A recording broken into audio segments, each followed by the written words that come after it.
Hello, every one, every two, every three, every four, every five. 6, 7. I just vibrate on the house. Anyways, so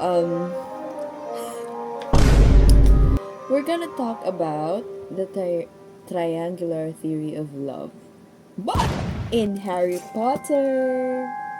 So guys, Harry Potter yung favorite ko talaga since birth. Halata naman or hindi halata. So this actually is RPT, pero I decided to make a video out of it para mas fun, diba? And mag-benefit din ako. Anyway, so first things first is if you haven't yet subscribed, please subscribe and let's talk about it. Okay. The triangular theory of love, but in Harry Potter. Actually, guys, did you know there's actually a psychological theory that breaks love into three parts by Robert Sternberg?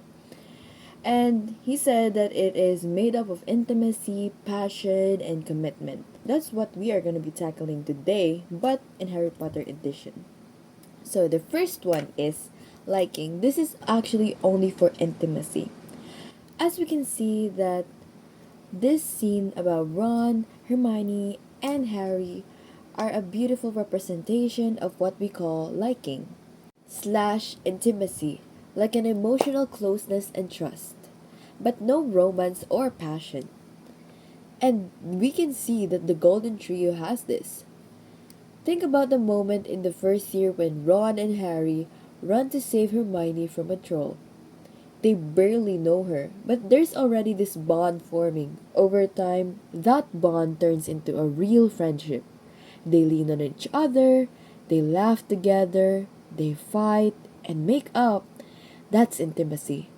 There's no romantic tension here, just genuine, loyal friendship. Have I explained that well to you guys? I hope I did, guys. So, let's jump into the next one. The number two is infatuation. So, infatuation is which basically a passion with no intimacy or commitment. Like situationship?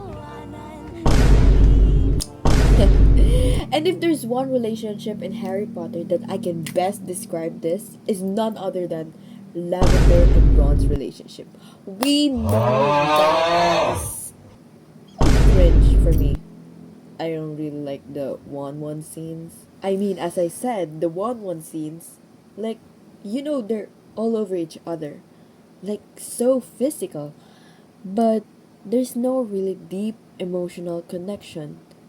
It's intense for a second, but it fizzles out fast.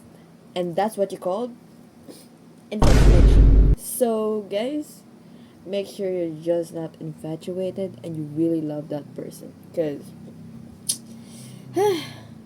you might end up like Lavender. Okay, the next one is more common. And we all, I mean, not all, but some, more than some, you get it.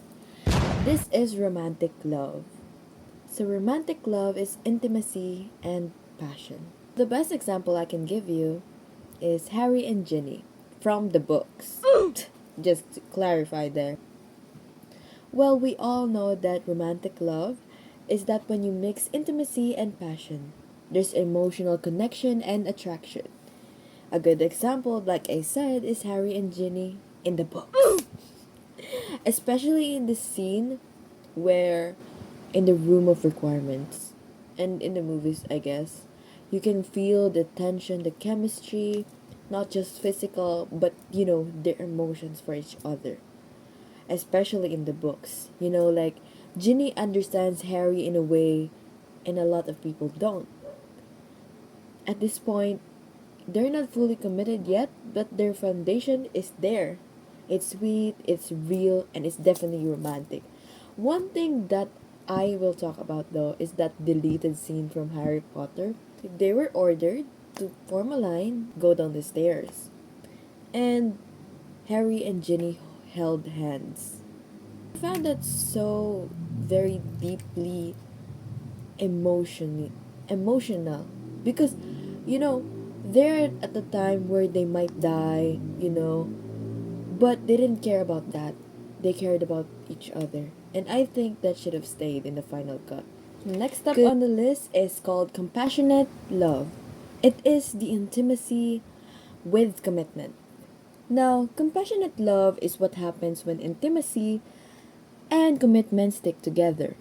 Even without the compassion, and honestly, this is where Harry, Ron, and Hermione end up by the end. Think about the Battle of Hogwarts. You know, they've been through each and every hardships during those battles. They've fought, they've cried, they've almost died for each other, and even things get terrifying, they still chose to stay together. That's not just friendship anymore. That's deep, committed love. That kind of love lasts a lifetime, you know. And we can see this if you have a best friend or a loved one or someone you've been with since the very beginning. And I can say I have one. Special shout out to my best friend. Put her here. I'll put her picture here. And last but not least, consummate love. That is when you have all three: intimacy, passion, and commitment. For me, in the Harry Potter series, that best describes Lily and James Potter. Lily and James Potter are the ultimate example. We don't see a ton of them, but we know enough. They were best friends, they fell in love, they got married. And in the end, they gave their lives for Harry, the chosen one. That kind of sacrifice doesn't happen without real, complete love. And you know it's real because we can see in the movies the way they talked about Lily's love for Harry. That's why the Avada Kedavra curse didn't affect Harry, and he instead became a Horcrux because it bounced back because of the love Lily has for her kid Harry, and James too. He loved Lily so much that he tried to stop it, but we all know what happened after that. But that depicts how consummate love shows. I think personally it's very beautiful. This is where two couples or lovers settle. It's a beautiful example. But for me, I just think that Lily and James Potter are the best depiction of this. So yeah, Harry Potter isn't just about magic, the chosen one, Draco Malfoy.